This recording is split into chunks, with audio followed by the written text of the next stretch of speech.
us, and we spoke a lot about the lean practice. What does it mean? When this is efficiency now, and don't be silent, be lean. And your title is lean manager. Can you a little bit more explain to the guys what does it mean lean?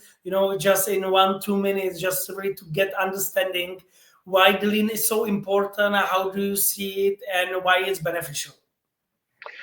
Look, lean can be explained several different ways, but I always trying to do it as simple as possible. And what I think is not only about the efficiency, and it's not only about the setup of the heads and cooperation. For me, it's mostly about the common sense. So normally when we starting to also with the first presentations to show the people what is it, it's not only about the tools of 5S and next of the tools like various stream mapping and SMETs and other kind of activities, Kaizens, whatever. It's mainly about the common sense. And connecting to this, I have also a funny story from my previous work when we tried to explain the lean. It was in construction field of industry, and there were a guy, and why you want me to be lean if I have common sense? So what you would like to do with that? Yeah. And I said, and I just started laughing. Okay, if you have common sense, everything will be fine. And from that moment, we not call the lean, but common sense, but we use the lean tools, and it was completely changed just by 2 words. Yeah. So first thing is not to try to find behind this a rocket science. I think we have to keep the things as easiest as possible, as less cost consumption as possible. So it means as cheaper the production with higher outcome, and do and use tools which you want, and it can be named lean from my point of view. Yeah, I think you mentioned it, and I love it because what I have is that I'm a big fan of Pareto principle and common sense. And actually, common sense is as well in my vision and mission of my company. It's there, yeah. I have the intuition, expertise, and common sense is there as well. So I'm really happy that you mentioned it there, because for me, it's the way of living, the way you want to improve the things. And it's simple, and I think if you take it so simplified, and I know that a lot of guys that don't like it when I try to explain it very simplified, because it's methodology, it's hundreds of tools. It can be you have the hierarchy from white belt and yellow belt and green belt to black belt to master black belt and all of that. And that's why they sometimes they don't like the simplicity. But for me, it's very important, because for the lean, it's not the automotive. It was based, in automotive in Toyota.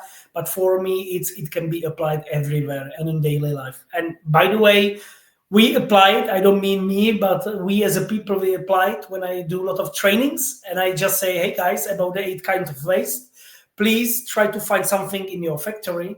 And now, but I want as well the examples, at least 8 examples, 1 example per each of the kind of waste, and try to think from your home. And it's unbelievable. And they really start to think, it's like, okay, for example, I'm waiting.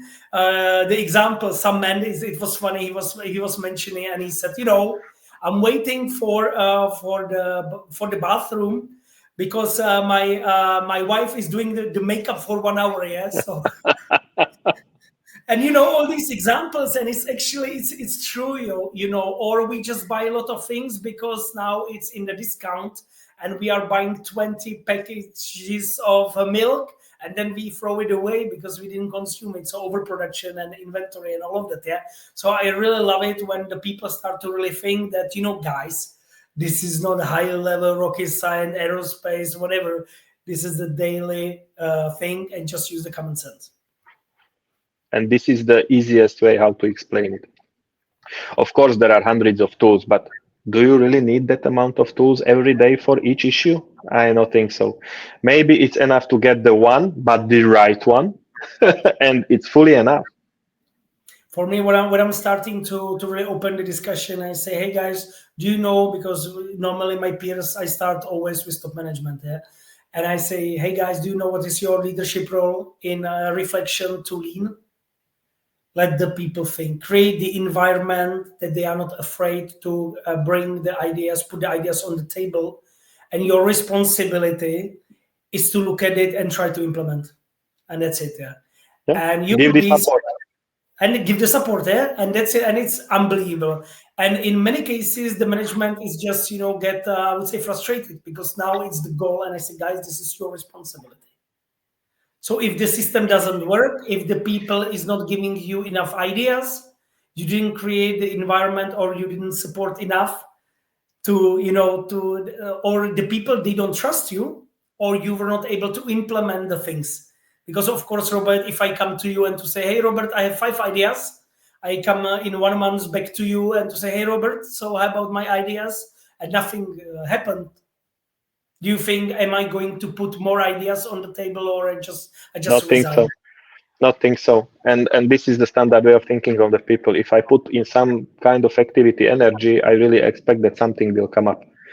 If it will not happen, I will then become to be more frustrated, demotivated, and I close the doors. So it means that nobody will give you the ideas if they will see that they are killed in some moment of the implementation because of whatever. Yeah.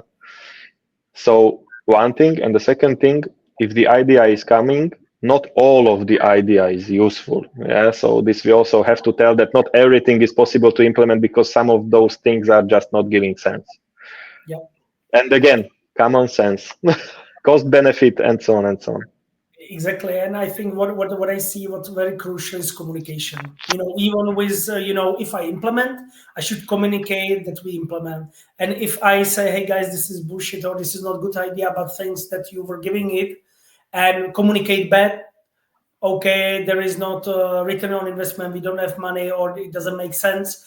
Just ready to communicate back to say, hey guys, this is it.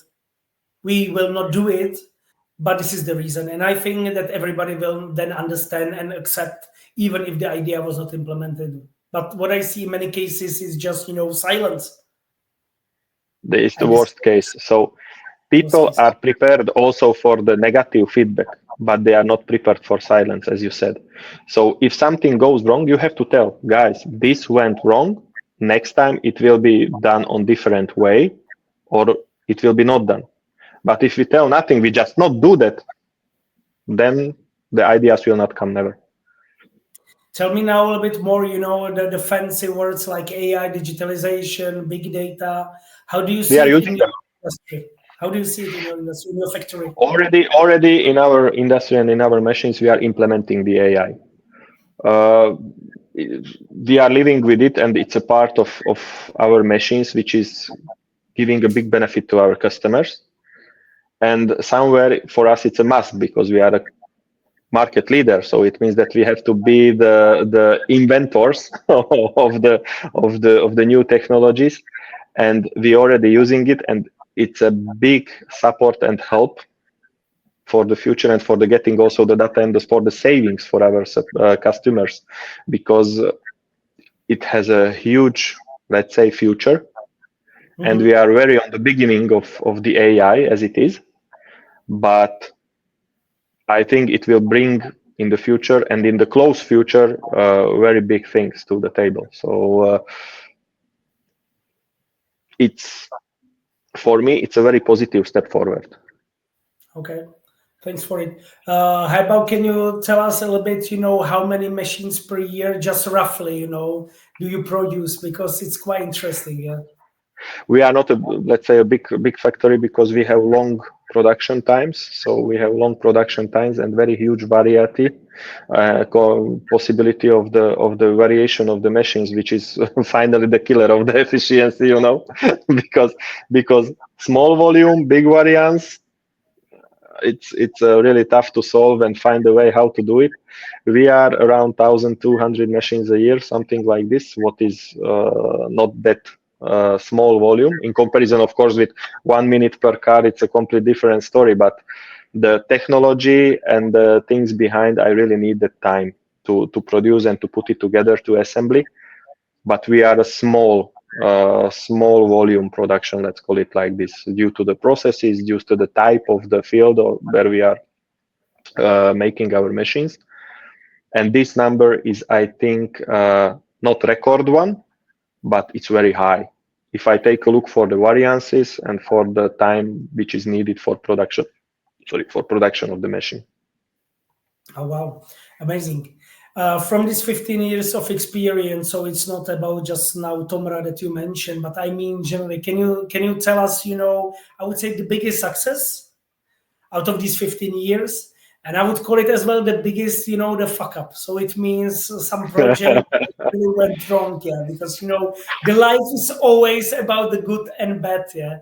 And we are not, at least I'm not the Superman, so I have a lot of fuck ups as well. So I can be proud that I did the 2 production startups. One was greenfield, one was brownfield. As both of them was success and run at rate for first time right. So the result was there immediately. If we speak about the improvement, it was also an increasing of the production outcome by roughly 30% in 1 year. What is, I think, it's also an awesome result. And if we speak about the fuck ups, there are that lot that I currently don't know which to choose, because if we speak about the relationship between the people, at the beginning shit happens, as a young manager I thought that I can everything, but it's not true. Yeah. so the people give it back with drop of a production. Yeah, later on it will be solved, but I understood that the work is not only about the result but also about the relationships. If we speak about process fuck ups, hell lot of things happened which I did wrong, but finally the important was not to make a mistake but make a learning from it.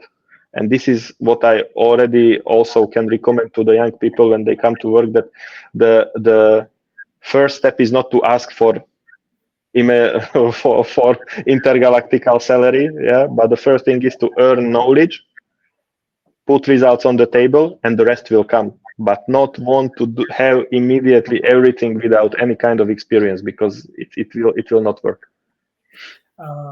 I would say what do you like about your work, and opposite what you dislike? I'm lucky because I never had issue with my works as with work itself. I like the active cooperation on the change. So it means when we are really doing the workshops, when I see on the faces that something is going well because they like the idea, like the way of the implementation. What is maybe the not the best side, let's call it like this, is the work with the data. I hate work with Excel, really. so this area of the activities when you're really going for the analysis and get the data and really do all the analytical things beside, this is not which I can do, let's say, which I can imagine that I will do 8 hours per day. It's not let's say that it's not a reason to close the doors, but it's not the best part of the work which I prefer. You as well mentioned, from the fuck ups, yeah. If you look at yourself, so Robert, which is now 10 years younger, yeah, can you now see the way how you implement the projects, how you are coming to the improvements? Are you the same person, or you feel that you are a little bit different person? And if I'm yes, completely changed.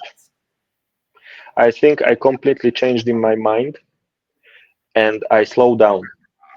I was also a guy who wants everything in the moment, now, yeah, or yesterday. It's better immediately. And if somebody doesn't do what they have to do, I was very bad to them, because I have to, I want.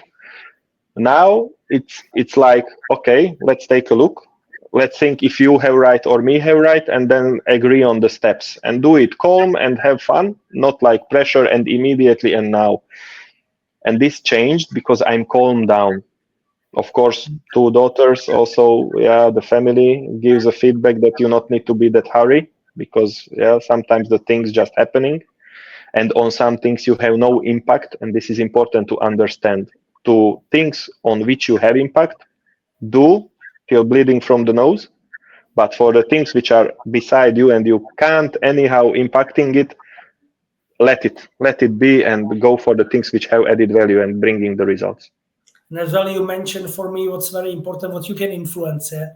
Because I often, when we were working on some projects, there were the guys, and I always explain, focus on what you can influence, your sphere of influence. And the second is really, the sphere of interest. Yeah. So we all like to, the football. Can I influence how the guys are playing? No way. Yeah. but and what I can influence, that I can do something which is in my sphere of influence, at work, and this is I can control and influence. So I think it's very important, and thanks for that. And by the way, for me it's completely the same. I remember when I was working with the guys that were like 10 years younger. They were at the same position when I was the regional manager for the several European plants. I remember we had the discussion, and exactly the same. I was mentioning how you behave is completely like I was 10 years ago. Please slow down, because if you a little bit slow down and you will take more time to spend with the people, and to ask and to get the answer, and again ask and get the answer, finally you will get there faster. But Yes. it's really difficult. I think it's probably as well the wisdom, that we are getting older and older and with experience. And I think what's very important, that if you are open-minded, and if you learn, either you learn from the fuck ups, so it means you learn what didn't go well, so please do it differently. What went well, just what I say, continue or do the same. So it means you copy, if you know how you behave to the guys, and if it worked, so please behave the same. And what didn't work, please modify it. And always I said, look at the mirror and start with you. Don't blame the others, but really start with you. And I think at least this was something what worked well for me. You are fully right. So age is a magical thing, because when the guys became older and we became to be a man, then the thinking is completely changed. And also the priorities and the way of the working, how we would like to earn the results. The young people, as we were in the past also, but we are still young, of course, but it was like a sprint. But today we are more prepared for marathon. I'm not, if you don't, I don't like running. So yeah, but I know what you mean. The mentally, definitely I'm ready for marathon, not physically. My question to you, in the scope of field in lean, or the, even the personal development, do you have some favorite books, movies, podcasts that you would recommend to the audience?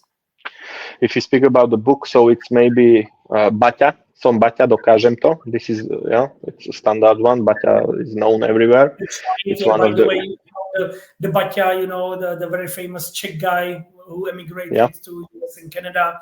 Shoes now you can buy, I think, in 150 countries. So okay, I love it. Yeah, he's very famous.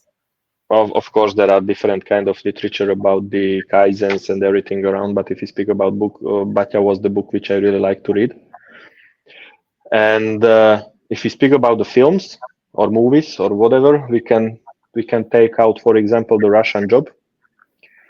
If the people knows it, when the Swedish guy came to Lada, it was very.